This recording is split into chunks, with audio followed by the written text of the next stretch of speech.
BN BSc part third online classes में आपका स्वागत है। अपन ने सबसे पहले तो अध्ययन किया था भारत के भौतिक सबूत का अध्ययन किया था। भौतिक सबूत के बाद में अपन ने अपवाह तंत्र का अध्ययन किया, जलवायु का अध्ययन कर लिया। आज अपन बात करते हैं भारत की नीतियां।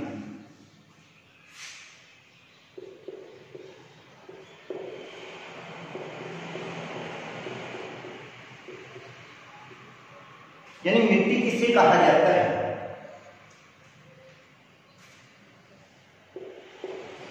धरातल के ऊपरी भाग पर पाए जाने वाला असंगठित पदार्थों की वह परत जो मूल चट्टान तथा हुमस के योग से बनी होती है, क्या कहलाती है? मिट्टी कहलाती है। धरातल के ऊपरी भाग पर पाई जाने वाली असंगठित पदार्थों की वह परत जिसका निर्माण मूल चट्टान तथा हुमस के योग से होता है, क्या कहलाती है? मिट्टी कहलाती है। तो मिट्टी किसे कहा जाता है? भूपृष्ठ पर मिलने वाले असंगठित पदार्थों की वह ऊपरी परत जो कि मूल चट्टान है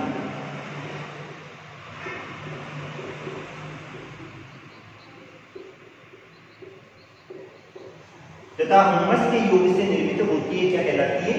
मिट्टी कहलाती है। मूल चट्टान का मतलब अपन अध्ययन करें तो मूल चट्टान का मतलब होता है जिसके द्वारा मिट्टी का निर्माण होता है। जैसे पर्वतीय क्षेत्रों का अध्ययन करें, अब पर्वतीय क्षेत्रों में किस प्रकार की चट्टानें पाई जाती हैं, उसमें किसके अंश पाए जाते हैं? ज्वालामुखी से निकली हुई है तो काली मिट्टी का निर्माण होगा, लोहा युक्त चट्टान है तो लाल मिट्टी या पीली मिट्टी का निर्माण होगा। तो यानी मूल चट्टान कैसी पाई जाती है? इस मूल चट्टान में सबसे पहले होता है अपक्षय होता है। अपक्षय के बाद में क्या होता है? अपर्दन होता है। अपर्दन के बाद में इसमें वनस्पति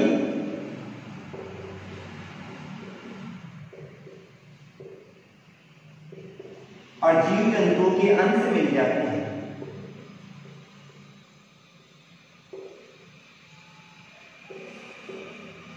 और उसके बाद में किसका निर्माण होता है? मिट्टी का निर्माण होता है। यानी सबसे पहले जहां पर मूल चट्टान पाई जाती है उस मूल चट्टान में अपक्षय होगा। अपक्षय किसे कहा जाता है? चट्टानों के अपने स्थान पर टूटने की क्रिया क्या कहलाती है? अपक्षय कहलाती है। चट्टानों के अपने स्थान पर टूटने की क्रिया अपक्षय कहलाती है। और जो टूटे हुए चट्टान के टुकड़े हैं वो एक स्थान से उड़कर या बहकर दूसरे स्थान पर चले जाते हैं। उड़कर वायु के द्वारा या बहकर जल के द्वारा एक स्थान से दूसरे स्थान पर चले जाते हैं। तो इस क्रिया को क्या कहा जाता है? अपर्दन कहा जाता है। फिर बाद में इसमें अपक्षय हुआ, मोटे कंकड़ पत्थर थे, इनमें अपघर्षण हो गया, ये बहते गए और सन्निघर्षण हो गया।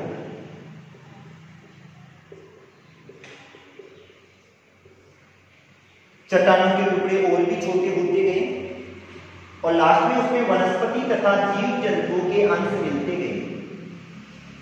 और जब इसमें वनस्पति तथा जीव जंतुओं के अंश मिलते गए तो मिट्टी की ऊर्जा शक्ति का विकास हुआ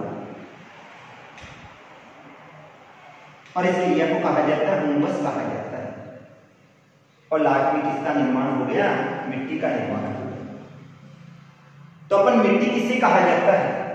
धरातल के ऊपरी भाग पर पाई जाने वाली असंगठित पदार्थों की वह परत जिसका निर्माण मूल चट्टान है तथा वनस्पति के योग से होता है, उसे क्या कहा जाता है? मिट्टी कहा जाता है। अब अपन अध्ययन करें भारतीय कृषि अनुसंधान परिषद।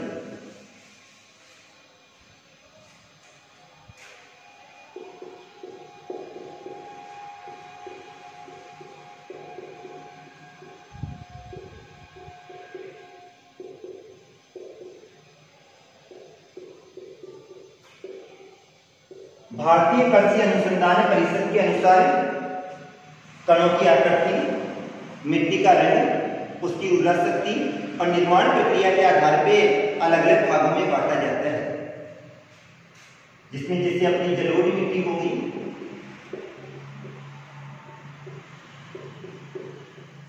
कौन सी जलोढ़ मिट्टी होगी,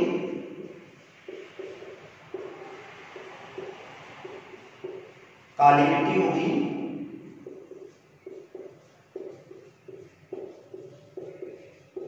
लेटेराइट मिट्टी, जलोढ़ मिट्टी, काली मिट्टी, लेटेराइट मिट्टी होगी,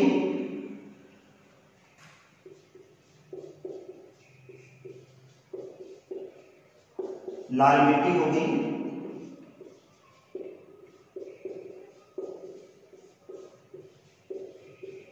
जंगली या पर्वतीय मिट्टी होगी,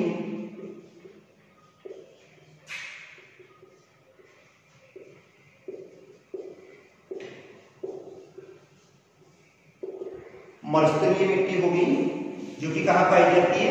शुष्क क्षेत्रों में।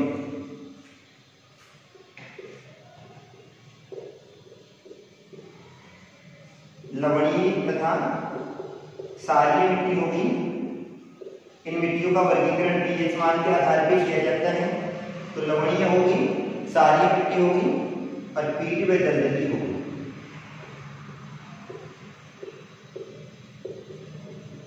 तो भारतीय कृषि अनुसंधान परिषद के अनुसार भारत में पाई जाने वाली मिट्टियों को 8 भागों में बांटा जाता है।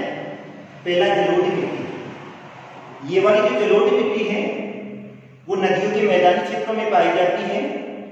इस मिट्टी को काप मिट्टी की श्रेणी के अंतर्गत किया जाता है और जलोढ़ मिट्टी भी कहा जाता है। दूसरा आता है काली मिट्टी। काली मिट्टी जो कि ज्वालामुखी से निकले हुए लावा के द्वारा निर्मित होती है। तीसरा लेटेराइट मिट्टी आती है। फिर लाल मिट्टी आ जाएगी। जंगली और पर्वतीय मिट्टी जो कि पर्वतीय क्षेत्रों में पाई जाती है। मरुस्थलीय मिट्टी मरुस्थलीय क्षेत्रों में पाई जाती है। लवणीय क्षारीय मिट्टी कृषि की दृष्टि से अनुपयुक्त होती है, उपजाऊ क्षमता कम पाई जाती है। और लास्ट आ जाती है पीट या दलदली मिट्टी जो कि कहाँ पाई जाती है? नदियों के डेल्टाई क्षेत्रों में पाई जाती है या ऐसे क्षेत्रों में पाई जाती है जहाँ पे पानी का भराव क्या होता है? अधिक होता है। अब अपन सबसे पहले बात करते हैं काली मिट्टी की बात करते हैं। सबसे पहला जलोढ़ मिट्टी आ जाएगा। जलोढ़ मिट्टी की बात करें तो जलोढ़ मिट्टी कौन सी क्षेत्रों में पाई जाती है? निर्माण किस प्रकार से होता है? ये वाली मिट्टी भारत के 40% भूभाग पर फैली हुई है। कितने प्रतिशत भूभाग पर? 40% भूभाग पर फैली हुई है, जो कि किसके अंतर्गत आता है? नदियों के मैदानी क्षेत्रों के अंतर्गत आता है। अर्थात कितने? 15 लाख वर्ग किलोमीटर। कितने? 15 लाख वर्ग किलोमीटर क्षेत्र में फैली हुई है। तो अकेले 15 लाख वर्ग किलोमीटर क्षेत्र में कौन सी मिट्टी पाई जाती है? जलोढ़ मिट्टी पाई जाती है। तो 15 लाख वर्ग किलोमीटर क्षेत्र में जलोढ़ मिट्टी का विस्तार पाया जाता है, जो कि कितने प्रतिशत भाग पर है? 40% भाग पर फैली हुई है। ये कहां पर पाई जाती है? सर्वाधिक ये पाई जाती है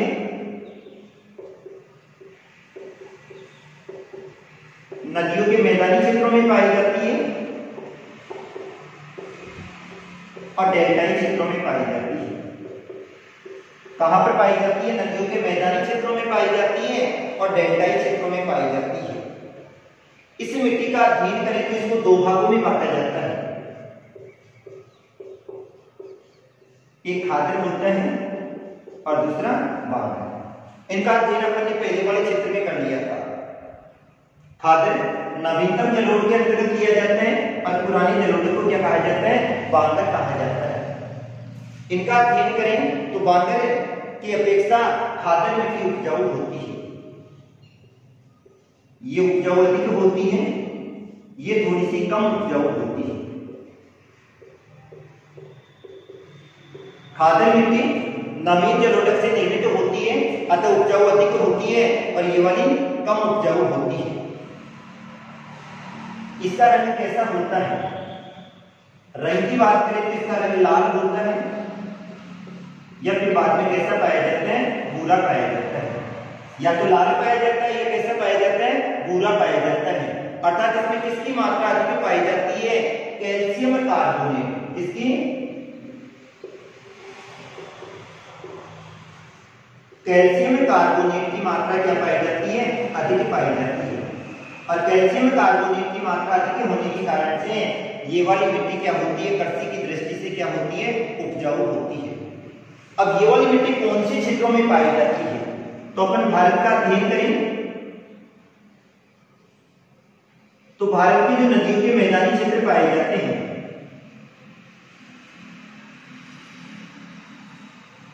यहां पर हिमालय पर्वतीय क्षेत्र आ जाएगा, यहां पर आ जाएगा सतलज, गंगा और ब्रह्मपुत्र का मैदानी प्रदेश। कौन सा?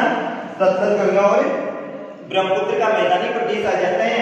तो ये मिट्टी सर्वाधिक सतलज, गंगा और ब्रह्मपुत्र के मैदानी क्षेत्र के अंतर्गत पाई जाती है। अब इसमें कौन कौन से क्षेत्र आते हैं?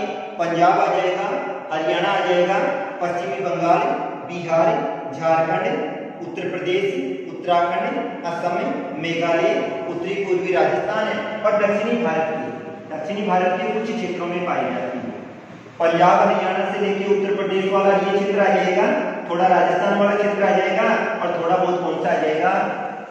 दक्षिणी भारत का क्षेत्र आ जाएगा। क्योंकि अपन अध्ययन कर रहे हैं कितने प्रतिशत भूभाग पर पाई जा रही है? 40% भूभाग पर पाई जा रही है।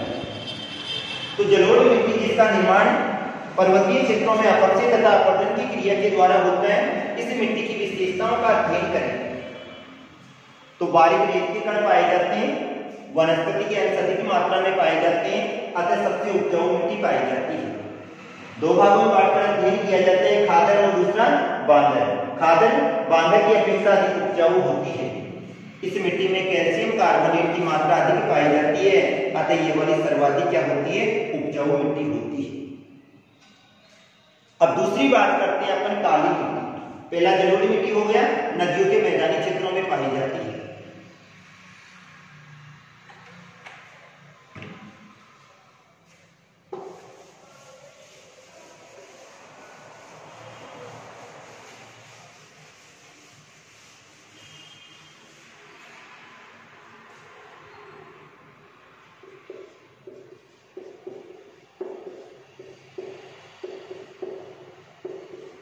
काली मिट्टी जिसको अपन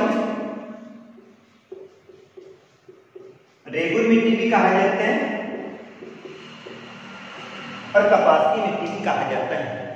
क्या कहते हैं? रेगुर मिट्टी भी कहा जाता है और कपास की मिट्टी भी कहा जाता है। कपास की मिट्टी क्यों कहा जाता है? क्योंकि इसमें कृषि की दृष्टि से अनुकूल होती है और सर्वाधिक कपास की कृषि की जाती है। कपास की कृषि करने के कारण से इस मिट्टी को कपास की मिट्टी भी कहा जाता है और क्या कहा जाता है? रेगुर मिट्टी भी कहा जाता है। इस मिट्टी का निर्माण किसके द्वारा होता है? इस मिट्टी का निर्माण ज्वालामुखी लावा से होता है।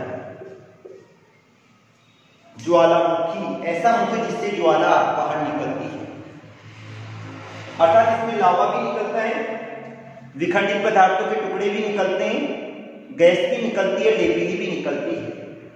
जब ये निकलती है तो धरातल के ऊपरी भाग पर फैल जाती है और जैसे ये धरातल के ऊपरी भाग पर फैलती है, इसमें अपक्षय तथा अपरदन की क्रिया होती है और जैसे इसमें अपक्षय तथा अपरदन की क्रिया होती है, काली मिट्टी का क्या हो जाता है? निर्माण हो जाता है।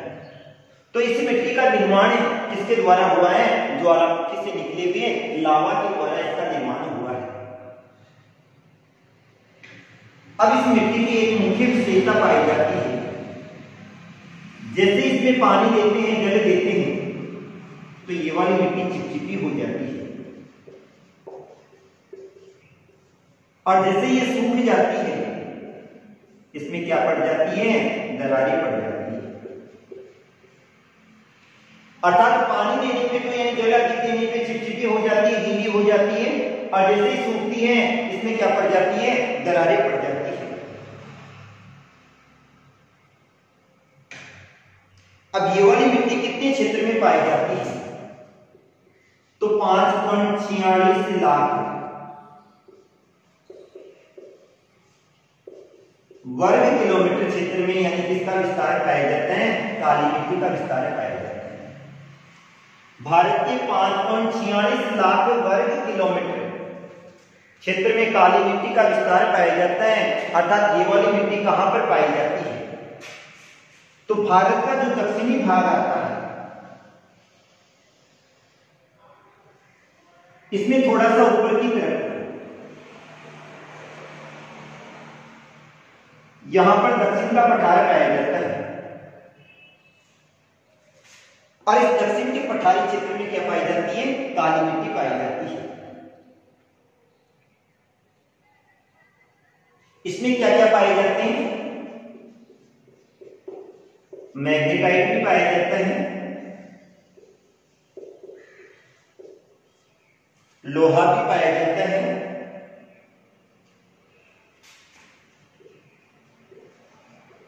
एल्यूमिनियम भी पाया जाता है। एल्यूमिनियम सिलिकेट होता है,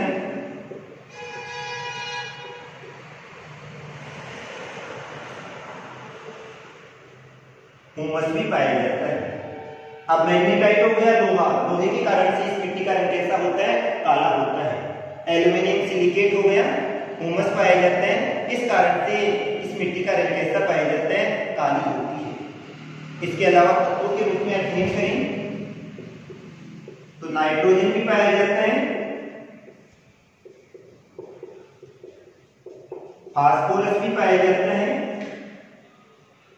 नाइट्रोजन भी हो गया और फास्फोरस भी हो गया और इसके साथ में कार्बनिक तत्व भी पाए जाते हैं।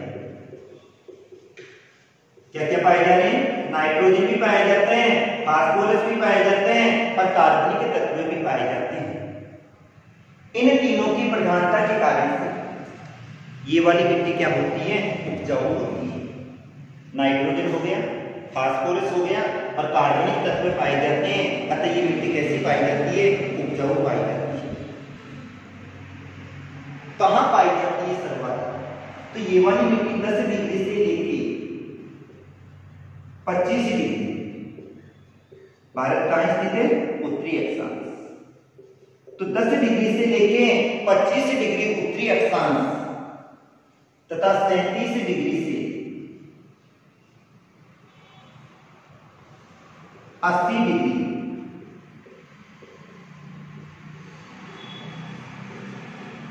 पूर्वी देशांतर के मध्य फैली हुई। ये वाली मिट्टी 10 डिग्री से लेके 25 डिग्री उत्तरी अक्षांश और 37 डिग्री से लेके 80 डिग्री पूर्वी देशांतरों के मध्य फैली हुई है। अर्थात कौन कौन से क्षेत्र आ रहे हैं? इसका विस्तार गुजरात से अमरकंटक और बेलगांव से गुना तक पाया जाता है। अर्थात कौन कौन से क्षेत्र आ गए? ये महाराष्ट्र वाला क्षेत्र आ गया, गुजरात वाला क्षेत्र आ गया, दोनों के दोनों आ जाएंगे। महाराष्ट्र हुआ, गुजरात हुआ, इसके साथ में मध्य प्रदेश आ गया, उड़ीसा आ गया, कर्नाटक आ गया, तमिलनाडु, राजस्थान और उत्तर प्रदेश। महाराष्ट्र का अध्ययन करें तो यहां पर इस मिट्टी का निर्माण है पैट्रिक लावा से हुआ। पैट्रिक लावा का मतलब लावा दो प्रकार का होता है, एक बेसिक लावा और दूसरा पैट्रिक लावा। तो इसका निर्माण वहां पर पैट्रिक लावा के द्वारा हुआ। तो ये सारा का सारा जो दक्षिण का पठारी क्षेत्र होगा, महाराष्ट्र आ गया, गुजरात आ गया, उड़ीसा वाला क्षेत्र आ गया, मध्य प्रदेश वाला क्षेत्र आ गया, इसके साथ में उत्तर प्रदेश आ गया, इन क्षेत्रों में सर्वाधिक पाई जाती है। कृषि की दृष्टि से सबसे उपयुक्त होती है और यहां पर अपन अध्ययन करें तो यहां पर गेहूं की कृषि भी की जाती है, चावल की कृषि भी की जाती है, कपास की कृषि भी की जाती है, गन्ना, केला, तंबाकू और सब्जियों की कृषि की जाती है। एक इस मिट्टी की मुख्य विशेषता और पाई जाती है, इस मिट्टी की जल धारण क्षमता अधिक पाई जाती है और जल धारण क्षमता अधिक पाए जाने के कारण से इस मिट्टी पे कृषि कार्य अधिक किया जाता है। काली मिट्टी में जल धारण क्षमता अधिक पाए जाने के कारण इस मिट्टी पर कृषि कार्य अधिक किया जाता है। तो अपन ने विशेषताओं की बात की थी। काली मिट्टी का निर्माण ज्वालामुखी से निकले हुए लावा के द्वारा हुआ था। इस मिट्टी को अपन रेगुल मिट्टी भी कहते हैं और कपास की मिट्टी भी कहते हैं। इस मिट्टी की एक मुख्य विशेषता थी ये जैसे इसको पानी देते हैं, पानी देने के बाद में ये मिट्टी गीली हो जाती है, चिपचिपी हो जाती है। लेकिन जैसे ये मिट्टी सूखती है, सूखने के बाद में इस मिट्टी में क्या पड़ जाती है, दरारें पड़ जाती है। ये राजस्थान वाला क्षेत्र, महाराष्ट्र, उड़ीसा हुआ, उत्तर प्रदेश हुआ, गुजरात वाला क्षेत्र हुआ, इन क्षेत्रों में सर्वाधिक पाई जाती है। अब इसके बाद में तीसरी मिट्टी आती है लाल मिट्टी।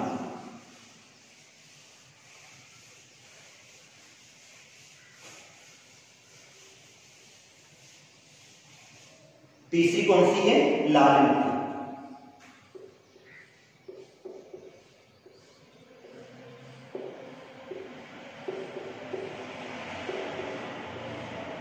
अब लाल मिट्टी की अपन बात करें तो ये वाली मिट्टी 5.18 लाख वर्ग किलोमीटर, कितने क्षेत्र में फैली हुई है, 5.18 लाख वर्ग किलोमीटर में फैली हुई है। लाल मिट्टी भारत के 5.18 लाख वर्ग किलोमीटर क्षेत्र में फैली हुई है। इस मिट्टी का अध्ययन करें तो जहां पर अत्यधिक मात्रा में वर्षा होती है वहां पर ये रवेदार होती है,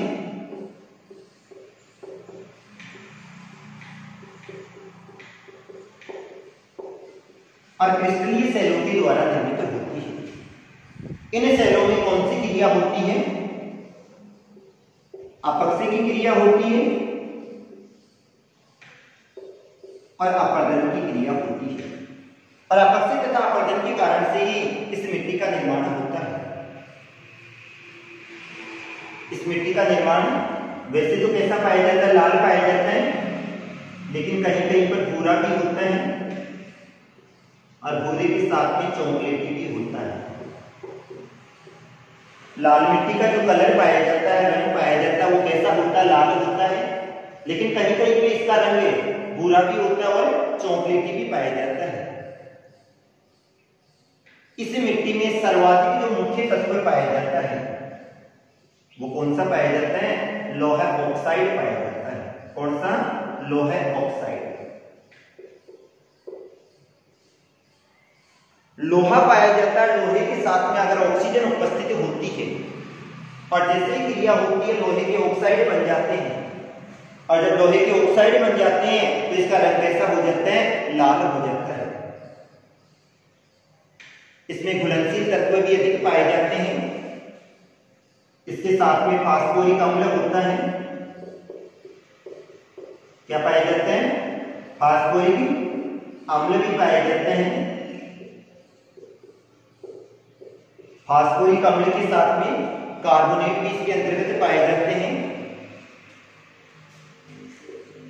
जैविक पदार्थ भी होते हैं जिनसे हुमस की क्रिया होती है। जैविक पदार्थों के साथ में चूना भी पाया जाता है और क्या पाए जाते हैं, नाइट्रोजन भी पाए जाते हैं। फास्फोरिक अम्ल भी पाए जाते हैं, कार्बोनेट भी पाए जाते हैं, जैविक पदार्थ भी होते हैं, चूना भी पाया जाता है और क्या पाया जाता है, नाइट्रोजन भी पाया जाता है। अब ये मिट्टी कहाँ पाई जाती है, ये वाली मिट्टी दो मुख्य क्षेत्रों के मध्य पाई जाती है। इधर वाले भाग में तो सतलज गंगा ब्रह्मपुत्र का मैदानी क्षेत्र आ गया तो जलोढ़ मिट्टी होगी, और इधर वाले भाग में काली मिट्टी आ गई। इन दोनों के समीपवर्ती क्षेत्रों में, इन क्षेत्रों में ये वाली मिट्टी पाई जाती है। तो इस मिट्टी के मुख्य क्षेत्र मध्य प्रदेश हो गया, दक्षिणी उत्तर प्रदेश हो गया, छोटा नागपुर का पठार और मेघालय। मध्य प्रदेश, दक्षिणी उत्तर प्रदेश, छोटा नागपुर का पठारी क्षेत्र हो गया और मेघालय में पाए जाते हैं। इसके अलावा और भी थोड़े से क्षेत्र ऐसे पाए जाते हैं जहां पर लाल मिट्टी पाई जाती है। तो जैसे आंध्र प्रदेश हुआ, झारखंड हुआ, पश्चिम बंगाल हुआ और राजस्थान के दक्षिणी पूर्वी क्षेत्रों में, राजस्थान का ये वाला जो दक्षिणी पूर्वी क्षेत्र आ जाएगा इसमें भी पाई जाती है, आंध्र प्रदेश वाले क्षेत्र में भी पाई जाती है। तो इन क्षेत्रों में भी थोड़ी बहुत मात्रा में ये मिट्टी पाई जाती है। तो लाल मिट्टी जो कि रवेदार तथा क्रिस्टलीय सेलों में अपक्षय तथा अपर्दन के द्वारा इसका निर्माण हुआ था, इसमें लोहे ऑक्साइड की मात्रा अधिक पाई जाती है और इसी कारण से इस मिट्टी का रंग कैसा होता है, लाल होता है। लेकिन कुछ जगह भूरा भी पाया जाता है और चॉकलेटी भी पाया जाता है। फास्फोरिक अम्ल भी पाया जाता है, कार्बोनेट भी पाए जाते हैं, जैविक पदार्थ भी होते हैं, चूना पदार्थ और क्या पाए जाते हैं, नाइट्रोजन भी पाए जाते हैं। तो ये वाली मिट्टी भी यानी कृषि की दृष्टि से उपयुक्त मिट्टी होती है। तो 3 मिट्टियां हो गई, जलोढ़ मिट्टी हो गई, काली मिट्टी हो गई और लाल मिट्टी हो गई। थैंक यू आज के लिए।